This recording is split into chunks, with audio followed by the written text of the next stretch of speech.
ઉનાળાની આક્રમણ જોવા મળી રહ્યું છે। ઉનાળાના આક્રમણના દ્રશ્યો પણ અમે આપને બતાવીશું। શરૂઆતમાં જ ઉનાળાની ધૂમધકતો તાપ જોવા મળી રહ્યો છે। કાળઝાળ ગરમીમાં રોડ રસ્તાઓ ખાલીખમ થઈ ગયેલા દ્રશ્યોમાં જોવા મળી રહ્યા છે। રાજકોટ આજે આમ જોવા જાવ તો સૌથી ગરમ શહેર છે। 40 ડિગ્રી તાપમાન નોંધાયું છે અને જે આવનારા 48 કલાક પણ મહત્વના છે, કારણ કે હીટવેવની આગાહી કરવામાં આવી છે। સમગ્ર સૌરાષ્ટ્ર નહીં, સમગ્ર ગુજરાતની અંદર સૌથી ગરમ શહેર જે છે તે હાલમાં રાજકોટ હોવાનું જોવા મળી રહ્યું છે અને તેની અસર રોડ રસ્તા ઉપર પણ જોવા મળી રહી છે। લોકો હાલમાં ગરમીમાં બહાર નીકળવાનું ટાળી રહ્યા છે અને એડવાઇઝરી પણ ટૂંક સમયમાં જાહેર થઈ શકે છે, જેમાં લોકોને પણ અપીલ કરવામાં આવશે કે કામ વગર ઘરની બહાર ન નીકળવું।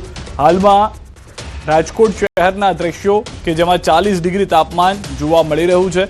अलग अलग विस्तारनी अंदर तापमान में थोड़ो घणो वधारो छे, परंतु हीटवेव जे छे, गर्मी जे छे ते समग्र गुजरात में महसूस थई रही छे। વધુ માહિती न्यूज 18 संवाददाता हार्दिक पासेथी मेळवीशुं। રાજકોટથી તેઓ અમારી સાથે જોડાઈ ગયા છે। હાર્દિક, જે રીતની ગરમી છે ને એમાં રાજકોટ સૌથી વધુ ગરમ શહેર થઈ ગયું છે આખા ગુજરાતની અંદર, શું પરિસ્થિતિ છે હાલમાં? जी राजकोट शहर में मार्च महीना में मे महीना जेवी गर्मी पड़ी रही है, एटला माटे लोको छे ते अत्यारे अलग अलग ठंडा पीणाओ पी रह्या छे। खास करीने ठंडा पीणा होय, रसना सिचोड़ा होय, त्यां अत्यारे लोकोनी भीड़ जोवा मळी रही छे। अत्यारे रस अहीं जे ठंडू पीणा पीता एक युवान छे, आपणे एमनी साथे वात करीशुं।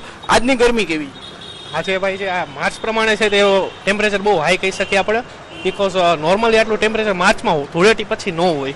આ વખતે બહુ ગ્લોબલ વોર્મિંગની ઇફેક્ટ વધારે હોય એવું લાગી શકે મને। અત્યારે આમ મને આમ તડકો ની બધું બહુ હાલે એટલે આપણે ડિહાઇડ્રેશન એના ચાન્સીસ બહુ વધારે છે આ વખતે, કેમ કે હીટ આ વખતે વહેલી ચાલુ થઈ છે। તો આપણે અત્યારે લેમન જ્યુસ વધારે પ્રિફર કરી બધાને પીવા માટે। ચોક્કસથી શું કહેશો, અત્યારે કેવું તાપમાન છે, આવા તડકા ક્યારે પડતા હોય છે? આ ગરમીના હિસાબે એમ કે ઠંડુ વધુ માણસ અનુકૂળતા આવે, એમ તેલ તળેલા કરતા એમ કે ઠંડુ માણસને માફક આવે એમ। અત્યારે જે છે લોકો અત્યારે ઠંડા પીણા પી રહ્યા છે। તો બીજી તરફ રાજકોટ શહેરના જે મુખ્ય રસ્તાઓ છે ત્યાંના દ્રશ્યો આપણે બતાવવા માંગીશ। અહીંયા અત્યારે જે આ રાજકોટ શહેરનો યાજ્ઞિક રોડ છે, સામાન્ય રીતે અહીંયા ટ્રાફિક કંટ્રોલ કરવો પડતો હોય છે, પરંતુ અત્યારે જાણે સૂર્યનારાયણ છે તે જ ટ્રાફિક કંટ્રોલ કરતા હોય તેવી સ્થિતિ જોવા મળી રહી છે। અત્યારે અહીંયા જે છે લોકો ની સંખ્યા ઓછી છે। જે પણ લોકો નીકળે છે તે ટોપી અને મોઢે જે છે એ કોટન બાંધીને નીકળે છે। ગરમીથી બચવા માટે લોકો પ્રયાસ કરી રહ્યા છે। તો બીજી તરફ જે ઠંડા પીણા છે તેમનો પણ વધારે ઉપયોગ કરતા હોય છે। લોકોમાં પણ કંઈક ડર હોય છે કે આ ગરમીના કારણે તેઓ ડિહાઇડ્રેશનનો ભોગ ન બને, અને એટલા માટે અલગ અલગ જે ઠંડા પીણાની દુકાનો હોય છે ત્યાં પણ ભીડ જોવા મળી રહી છે। જી સૌથી વધારે હાર્દિક, એક જે અન્ય વ્યક્તિ સાથે પણ આપ વાત કરતા હતા તેઓએ પણ કહ્યું કે સામાન્ય રીતે તૈયારી નથી હોતી, અથવા તો લોકો તૈયાર નથી હોતા કે માર્ચ મહિનામાં જ એટલી ગરમીની શરૂઆત થઈ જાય। કોર્પોરેશન તરફથી પણ હવે તૈયારીઓ શરૂ કરવામાં આવી શકે છે। ઘણી સ્પ્રિંકલર સ્પ્રે જોયા છે આપણે, કેનોપી બાંધવામાં આવતી હોય છે, તેવી કોઈ તૈયારીઓ પણ ટૂંક સમયમાં રાજકોટમાં જોવા મળી શકે? ટૂંક સમયમાં જ રાજકોટ મહાનગરપાલિકાનો આરોગ્ય વિભાગ છે તેમના દ્વારા જે છે એડવાઇઝરી જાહેર કરવામાં આવી શકે છે, કેમ કે સામાન્ય રીતે જે આ તડકા છે તે એપ્રિલ મહિનામાં અથવા તો મે મહિનામાં 40 ડિગ્રીની ઉપર જતા હોય છે, 42 ડિગ્રીની આસપાસ જતા હોય છે, પરંતુ માર્ચ મહિનાની શરૂઆતથી જ આક્રમક ગરમી પડી રહી છે। ક્યાંક જે છે આરોગ્ય વિભાગ છે તેમની પણ કલ્પના બહાર, એટલે કે એમના કરતાં પણ જે તંત્રની કલ્પના કરતાં પણ વહેલી અને આક્રમક ઉનાળાની શરૂઆત થઈ ગઈ છે। ખાસ કરીને અત્યારે જે રીતના વાત કરવામાં આવે તો બાળકો છે તે પણ અત્યારે કોઈ જ રસ્તા ઉપર જોવા નથી મળી રહ્યા, એટલે કે રાજકોટના લોકો છે તે જે અત્યારે બહાર નીકળવાનું ટાળી રહ્યા છે। ગરમીથી બચવા માટે લોકો પોતે જ જાગૃત થાય છે। કોર્પોરેશન દ્વારા કોઈ એડવાઇઝરી જાહેર થાય એ પહેલા જ લોકો સ્વયં રીતે જાગૃત થઈ રહ્યા છે અને પોતે જ જે છે એ અત્યારે ગરમીથી બચવા માટે જે શક્ય હોય તો બહાર નીકળવાનું ટાળે છે, અને જો બહાર પણ નીકળે છે તો અલગ અલગ ઠંડા પીણાઓ પીતા હોય છે અને ગરમીથી બચતા હોય છે। જી આભાર સમગ્ર માહિતી બદલ હાર્દિક। ન્યૂઝ 18 સંવાદદાતા કીર્તેશ પણ અમારી સાથે સુરતથી જોડાઈ ગયા છે, સીધા તેમની પાસે જઈએ। કીર્તેશ, રાજકોટ સૌથી ગરમ શહેર છે સમગ્ર ગુજરાતનું, સુરતની શું પરિસ્થિતિ છે?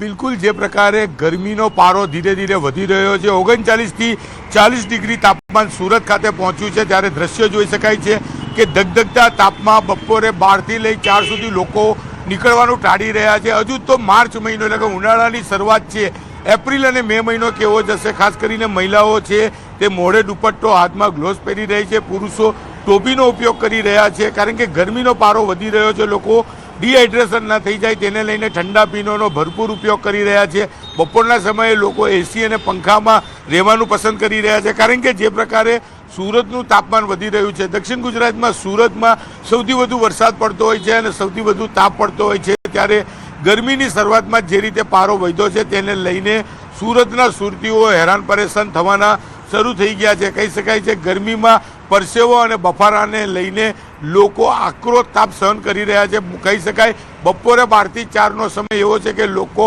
વગર કામનું નીકળવાનું ટાળી રહ્યા છે, કારણ કે જે રીતે પારો વધી રહ્યો છે અને ચોક્કસપણે ઠંડા પીણાનો મારો રાખી રહ્યા છે, જેને લઈને ડિહાઇડ્રેશન ના થાય. ખાસ કરીને મહાનગરપાલિકા દ્વારા પણ ટૂંક સમયમાં એક ગાઈડલાઈન જાહેર કરવામાં આવશે, જેને લઈને લોકોને ગરમીથી સમસ્યાઓ જે છે, સ્કિનની પ્રોબ્લેમ છે તે ના થાય. અને ખાસ કરીને શિયાળા બાદ ઉનાળાની શરૂઆત થતાં જ કહી શકાય કે વાયરલ ઇન્ફેક્શનના કેસોનો પણ હોસ્પિટલોમાં વધારો જોવા મળી રહ્યો છે. જી આભાર કીર્તિ સમગ્ર માહિતી બદલ. તો હાલમાં વાયરલ કેસીસમાં વધારો, ગરમી જે છે તે તેનો મિજાજ બતાવી રહી છે. માર્ચમાં સામાન્ય રીતે ગુજરાતમાં આટલી ગરમીની આદત નથી હોતી, પરંતુ જો માર્ચ એટલો ગરમ છે તો એપ્રિલ મે ભૂક્કા બોલાવી દેશે. કરા પડવાની આગાહી હવામાન નિષ્ણાંત અંબાલાલ પટેલ તરફથી કરવામાં આવી છે. ખેડૂતોના માથે ફરી આવશે માવઠાનું સંકટ. ગુજરાતના હવામાનમાં પલટો આવી શકે છે. માવઠા સાથે કરા પડવાની પણ શક્યતા વ્યક્ત કરાઈ છે. 16 થી 20 માર્ચમાં આવશે પશ્ચિમી વિક્ષેપો. પશ્ચિમ વિક્ષેપોના કારણે કરા સાથે વરસાદ પડશે તેવી પણ આગાહી અંબાલાલ પટેલ તરફથી કરવામાં આવી છે.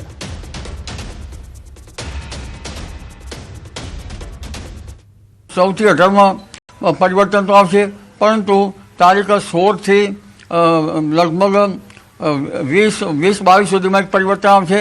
ગુજરાતના ભાગોમાં પણ હવામાન પલટાશે, પરંતુ ગરમી વચ્ચે જ્યારે પશ્ચિમ વિક્ષેપ આવતો હોય છે ત્યારે કરા પડવાની શક્યતા છે.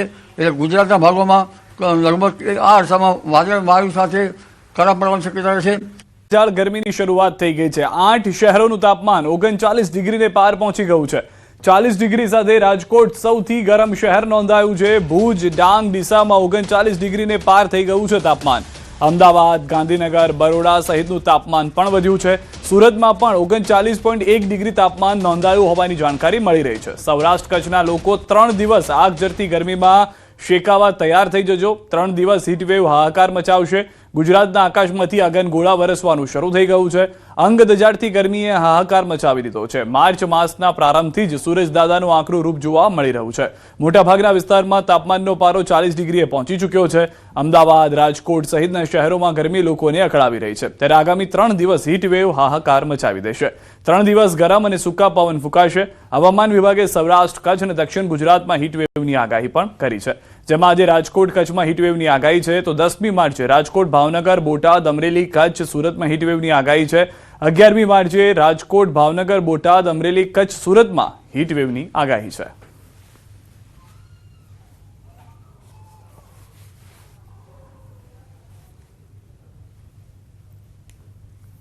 अगले हम अगर बात करें 2 से 3 दिनों की, उसमें जो है 2 से 3 डिग्री की जो है अधिकतम तापमान में पूरे गुजरात में जो है हमें बढ़त देखने को मिलेगी.